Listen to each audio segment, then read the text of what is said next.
আসসালামু আলাইকুম, this is রাজা and welcome to my channel. আজকের এই ভিডিওতে আমি আপনাদের দেখাবো কিভাবে আপনারা একটি জিমেলের পাসওয়ার্ড ভুলে গেলে সেই পাসওয়ার্ডটা কিভাবে ফরগেট করবেন, বা জিমেলের পাসওয়ার্ডটা আপনারা কিভাবে আবার পুনরায় উদ্ধার করতে পারেন। তো ভিউয়ার্স, কথা না বাড়িয়ে আমি সরাসরি চলে যাই যে জিমেলের পাসওয়ার্ড ভুলে গেলে সেই পাসওয়ার্ডটা আপনারা কিভাবে বের করবেন। আপনার ফোনে যদি জিমেলটা লগ ইন করা থাকে তাহলে আপনার পাসওয়ার্ডটা বের করা আরো অনেক সহজ হবে। তো ভিউয়ার্স, আপনাদের প্রত্যেকের ফোনে ক্রোম ব্রাউজার থাকবে। ক্রোম ব্রাউজারের মধ্যে যাবেন, যাওয়ার পরে এরকম একটি পেজ পাবেন। আপনাদের লোগো আইকন দেখতে পারবেন আপনাদের নিজ নিজ প্রোফাইলের। আপনারা জাস্ট এই লোগো আইকনের উপরে ক্লিক করবেন। এরপর আপনারা এখান থেকে পেয়ে যাবেন ম্যানেজ ইওর গুগল অ্যাকাউন্ট। আপনারা জাস্ট এই অপশনটার উপরে ক্লিক করবেন। এরপর আপনাদের সামনে আরো একটি ইন্টারফেস চলে আসবে। এখান থেকে আপনারা কি করবেন, এখান থেকে আপনারা এই সাইডটা একটু স্ক্রল করবেন। আমরা এখান থেকে স্ক্রল করে নিই। স্ক্রল করার সাথে সাথে দেখতে পাচ্ছেন আমাদের এখানে সিকিউরিটি নামে যে অপশনটা চলে আসছে। আপনারা জাস্ট এই সিকিউরিটিতে ক্লিক করবেন। সিকিউরিটিতে ক্লিক করার পরে একটু নিচের দিকে গেলে এখানে পাসওয়ার্ড নামের একটি অপশন দেখতে পাচ্ছেন, এবং আপনারা কবে পাসওয়ার্ডটা চেঞ্জ করছেন সেটাও দেখতে পারবেন।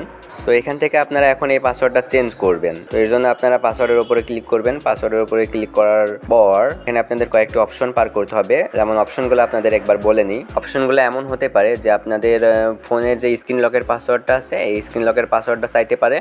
আমার এই ক্ষেত্রে কিন্তু এখানে সেটাই হলো। আমার লকের হচ্ছে যে পাসওয়ার্ডটা আছে বা ফিঙ্গারপ্রিন্ট আছে, আমি জাস্ট ফিঙ্গারপ্রিন্ট দিলাম, তাহলে আমাদের এখানে নতুন পাসওয়ার্ড অপশনের একটি অপশন চলে আসলো। আপনাদের ক্ষেত্রেও ঠিক এমনই আসবে। আপনারা সেখানে কি করবেন, ফিঙ্গারপ্রিন্ট কিংবা আপনাদের হোম স্ক্রিনের যে পাসওয়ার্ডটা আছে সেই পাসওয়ার্ডটা দিয়ে দিবেন। দিয়ে দিলে আপনাকে এরকম নতুন পাসওয়ার্ড লিখার একটি ঘরে নিয়ে চলে আসবে। তো এখান থেকে আপনারা জাস্ট নতুন যে পাসওয়ার্ডটা দিবেন, নিউ পাসওয়ার্ড, এবং নিচে সেই কনফার্ম পাসওয়ার্ডটা দিয়ে দিবেন। 8 সংখ্যার একটি পাসওয়ার্ড দিয়ে দিবেন। 8 সংখ্যার পাসওয়ার্ড দেওয়ার পর আপনারা এখানে চেঞ্জ পাসওয়ার্ড লেখা আছে, আপনারা জাস্ট এই চেঞ্জ পাসওয়ার্ডে ক্লিক করলে আপনাদের পাসওয়ার্ডটা চেঞ্জ হয়ে যাবে। তো পাসওয়ার্ড দেওয়ার পর আপনাদের সামনে ঠিক এমন একটি ইন্টারফেস চলে আসবে। দেখতে পাচ্ছেন আমার পাসওয়ার্ডটা সঠিকভাবে হয়ে গেছে। এখান থেকে আপনারা চেঞ্জ পাসওয়ার্ডে ক্লিক করবেন। চেঞ্জ পাসওয়ার্ডে ক্লিক করার পর আপনাদের সামনে ঠিক এমন একটি ইন্টারফেস চলে আসবে। এখানে আপনাদের বলতেছে যে যে সকল ডিভাইসে আপনাদের জিমেলটা লগ ইন করা ছিল সেই সকল ডিভাইস থেকে আপনাদের এই অ্যাকাউন্টটা এখন লগ আউট করে দেওয়া হবে। এখান থেকে আপনারা চেঞ্জ পাসওয়ার্ডে ক্লিক করলে সেই অ্যাকাউন্ট থেকে আমার এটা লগ আউট হয়ে যাবে। তো বন্ধুরা, দেখে নিলেন আপনাদের জিমেলের পাসওয়ার্ডটা কীভাবে পরিবর্তন করবেন খুব ইজিলি।